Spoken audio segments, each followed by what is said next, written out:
good, YouTube? My name is Mark. And my name is Alexis. And it's our YouTube channel called The Couples Corner. Today's topic, as everybody does know, is about just a little tribute to DMX and what his legacy and music meant to us. But before we get into the video, please make sure to like, comment, share, and subscribe. Make sure you hit that notification so whenever we do drop a video, you'll be the first to know whenever we do drop a video. As everybody does know, DMX, Earl Simmons, aka DMX, passed away Friday at the age of 50.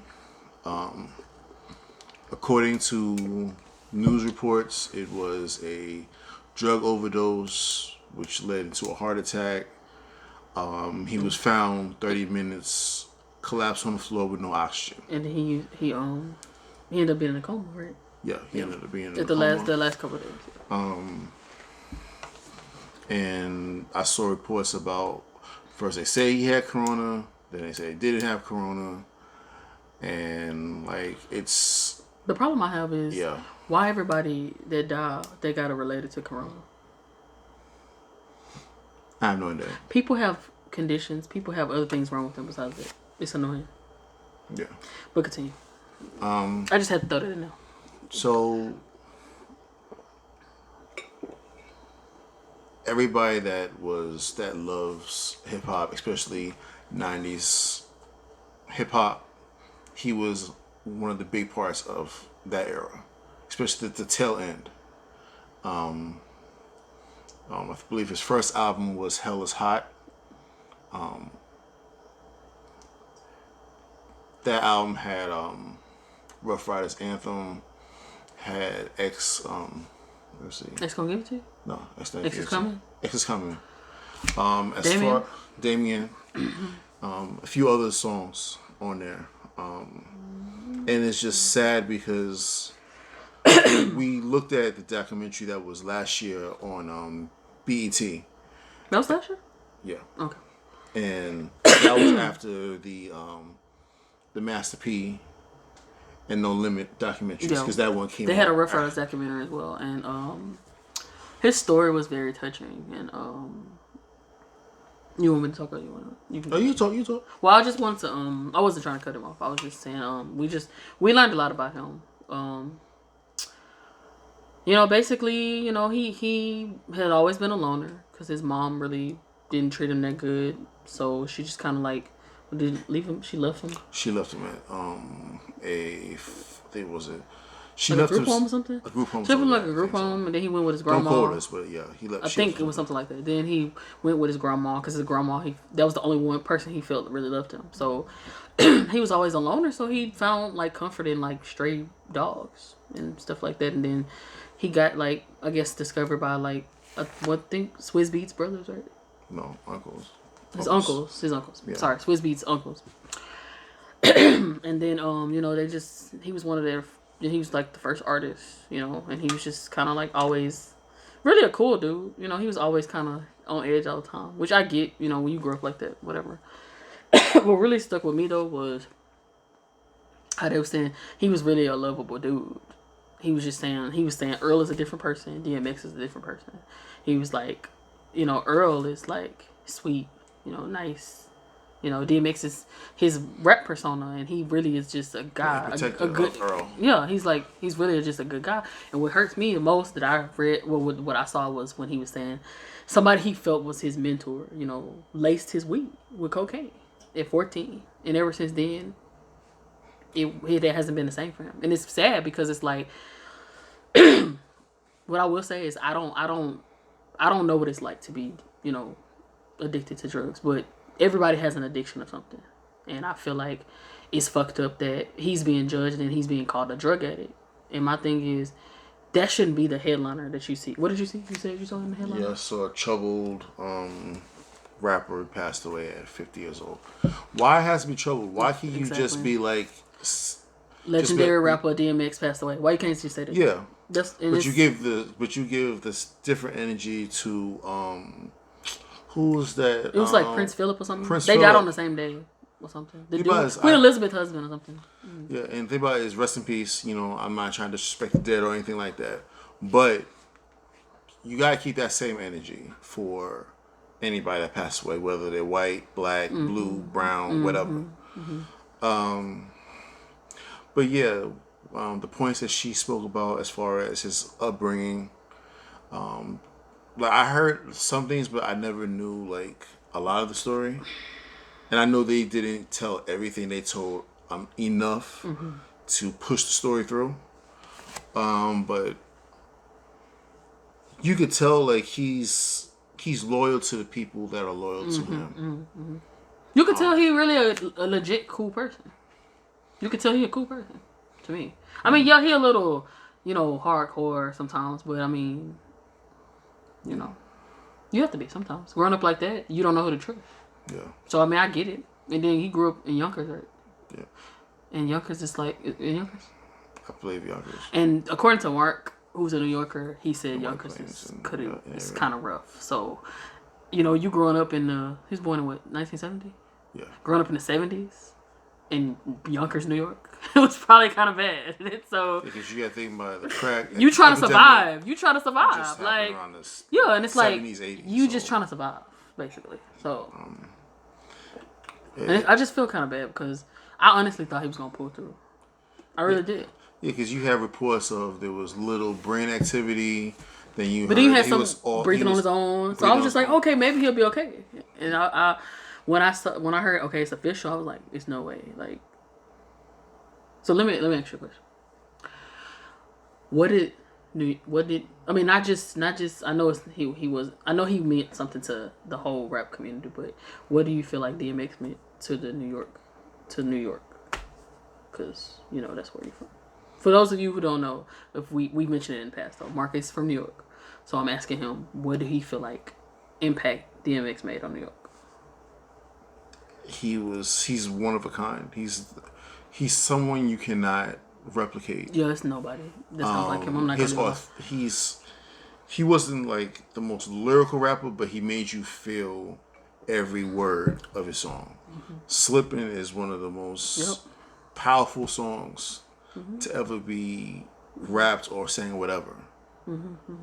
And just like his energy is just like you're never gonna find another person like him.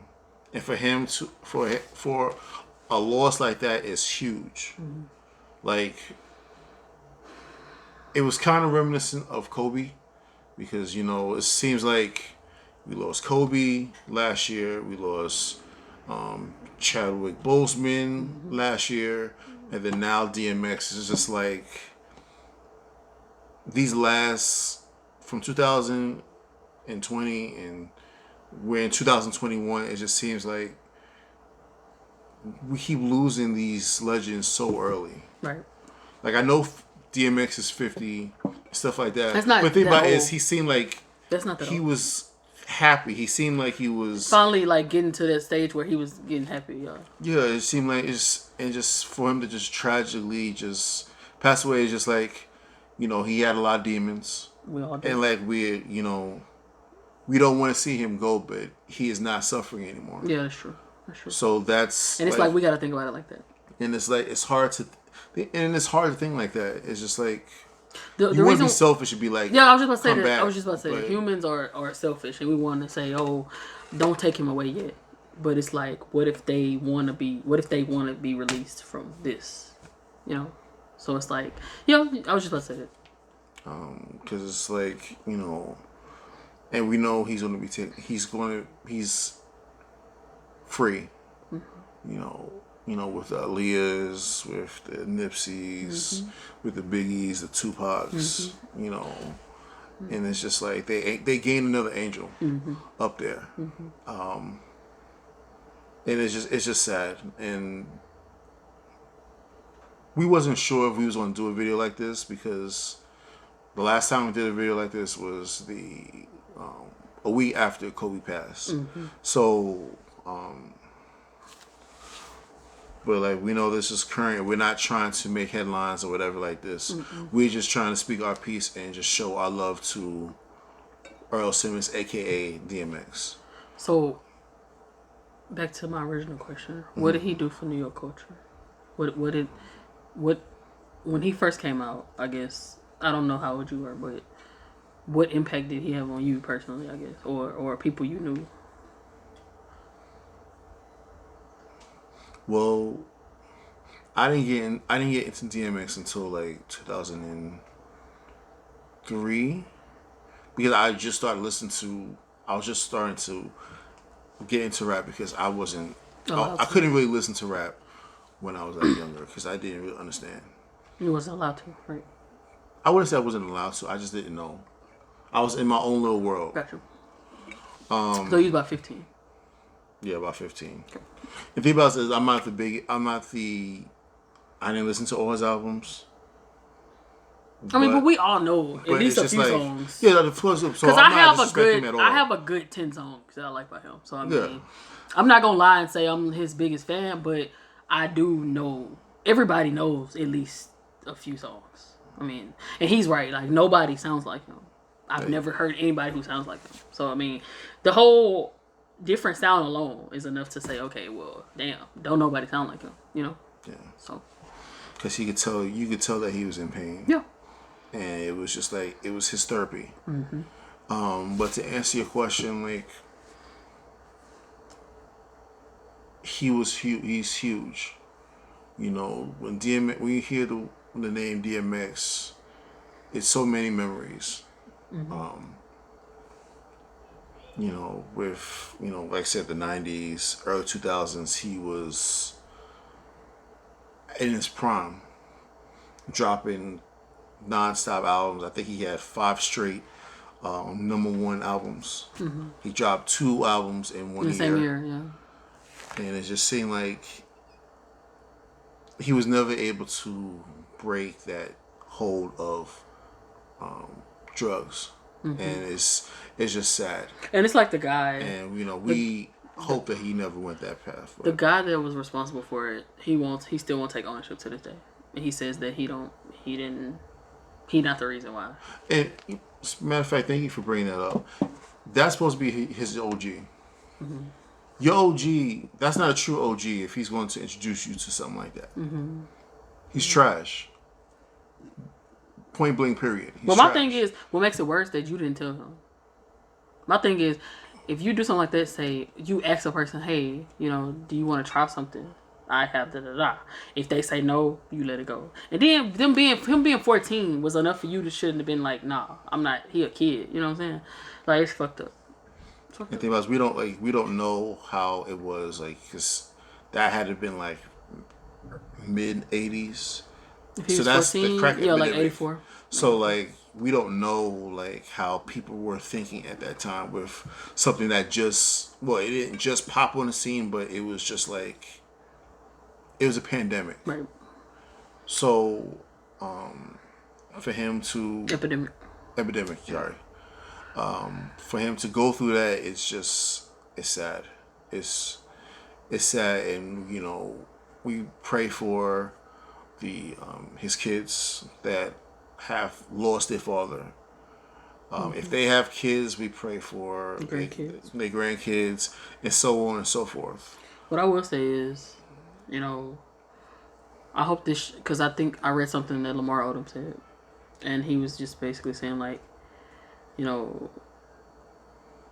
people don't know what it's like to battle an addiction, and it's like, especially when you're a black man, it's like certain things you supposed y'all not supposed to show any kind of emotion. Y'all not supposed to talk about anything basically. So it's like he's just said he hoped that this really sheds light on addiction, in the black community in general. Like people need help. It's not like something you should make fun of or something you should take lightly because it's not like you don't know what a person is dealing with. And it's like, most people have seen crackheads and be like, look at, you know what I'm saying? But at the same time, what if they really need help? You know what I'm saying? I mean, and I ain't gonna lie. Like sometimes we get frustrated because we might help a long time, and they just keep doing the same shit, and you get tired of it. But it's kind of like, I feel like, especially if it's somebody close to you, you need to try to do what you can to help them because you don't know what kind of stuff they're dealing with. The thing about it is For some reason, something in my mind is telling me not to believe that it was a drug overdose. I don't know. So that's something in my mind. I don't. For some reason, I don't believe it was a drug overdose. But why? I don't You know. think It's it just was? that's the thing. I don't know because it just seems like It just seemed like he he hadn't was been on drugs in a while. Because he looks like he was like like what back to normal. Like he yeah. looked like he was, He was. Because usually when people are on drugs, well, on like crack or cocaine, you usually like lose a whole bunch of weight. And he was starting to gain his weight back, and he was starting to look healthy again. So I'm like, Yeah, he was on verses. Like you could tell. Like he had all his energy. I was just like, man, he cool, he chilling, and that was he like one of the good, best verses. he It in was life. Him and Snoop was jamming, and I was just like, man, so it's just it's sad. it really is. But like I said, we pray for the people that was close to him for strength. And Do you know who found him? no, that I don't know. I don't know. It's just it's still hard to believe that. And like something like that, he's one of those people that you're gonna remember years and years down the line. Be like, you gonna remember when that happened. So I don't have like a lot to say. It's just we just wanted to like just To pay basically homage. pay our respects to him, and everything like that. So, if So, what are your favorite songs? I'm not gonna lie, y'all. What these bitches want? That's my Yeah. shit. We still don't know what they want. See, I had to add a little comedy because it was getting a little somber. But we still don't know what they want. We knew about all them bitches, all them 42 bitches. I counted the bitches he named. It was 42 of them. But that's my song. To this day, that's my song. Yeah, he had that. He had Party Up. For you people Party who Up. think it's called Y'all Gonna Make Me Lose My Mind, it's called Party Up. I really thought it was me lose my mind. I really thought that, and I'm not going to even lie. And he loved Riff Raff Anthem. That's the New York That's anthem. that's my number one right there. Then you have didn't Oh, didn't they don't know. know who we be. They don't know. Dick, the bullshit, the drama, the guns, the armor, the babies, the mama. And like this there's other songs that's like His beat, It's his hard. his verses on Touch Your Remix. yeah This that is was the monster. X is the beast. I'm tired of talking to y'all niggas. I'ma stick a fucking y'all niggas. When I hit a man, that truck gon' get a man. I did a man. Yeah, I was laughing. That was like the hypest part of the song. I was like, yes. He gave him the most verses too. He gave him like 4 verses. I liked it. I ain't gonna lie, like Pap kind of did his thing a little bit on that. Pap. That's the only thing. Because of what he said. Pap I got did New it. York City in the palm of my hand. Yeah. He loved New York so much. But yeah, so Oh, everybody on the. Oh no, Missy from Virginia. yeah, She messed it up. But yeah. because he really messed I up. mean, she didn't mess it up, but I'm saying like he had the whole New York thing going on, and she's the only one who wasn't from New York. Yeah, now But the I think- remix they had Neo I not think from New York. Bust. I think Bust. Neo No, not no, from New wait, York. no. The Mega remix had like Neo and I think that was Swiss Beats on beat. Beat. Yeah. So yeah, I pray for Swiss Beats because Swiss Beats. Yeah. He was They there was- from yeah, him, damn near the beginning. Eve. It was him, Eve, Jadakiss, Jadakiss, Cindy Locks, P, all of them. Yeah. She Lose, Dragon, Jen came later So on. I know they pretty. Mary too. Mary. Didn't he meet Mary early? Cause she was already like Probably famous so. already. Probably so. Yeah, she was already famous, and they from the same area. So like she was already famous already. And they said, remember on the documentary, they said something about her, Mary something. I forgot. I don't know. Because remember they was like, didn't Eve like rap for him or something? Yeah. Yeah, it was something like that too. No. It was Eve that rapped to him? Eve. Because she was like, she had to prove herself or something? Yeah, She rapped for somebody because she had to prove herself. Yeah, she was in a room full of dudes. And Oh yeah, she had Irv to got prove. it. Irv got it too. Yeah.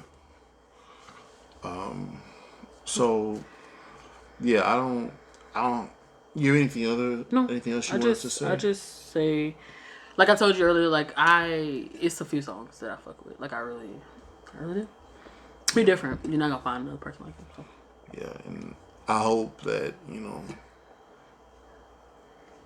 his kids will be able to live off I know his. Oh yeah. his legacy and be supported by what he left behind as far as music and the His impact. music. So we don't have much more to say about that. I don't really have anything else to say. We just wanted to just pay tribute to the legendary DMX and rest in peace, King. So other than that, do you have anything else to say, Queen? Sure. All right, no problem. So we'd like to say thank you for watching another Couples Corner. Again, please make sure to like, comment, share, and subscribe. Make sure you hit that bell so whenever we do drop a video, you'll be able to be notified first whenever we do drop. So we'd like to say thank you for rocking with us for another episode, and thank you for rocking with us. Peace.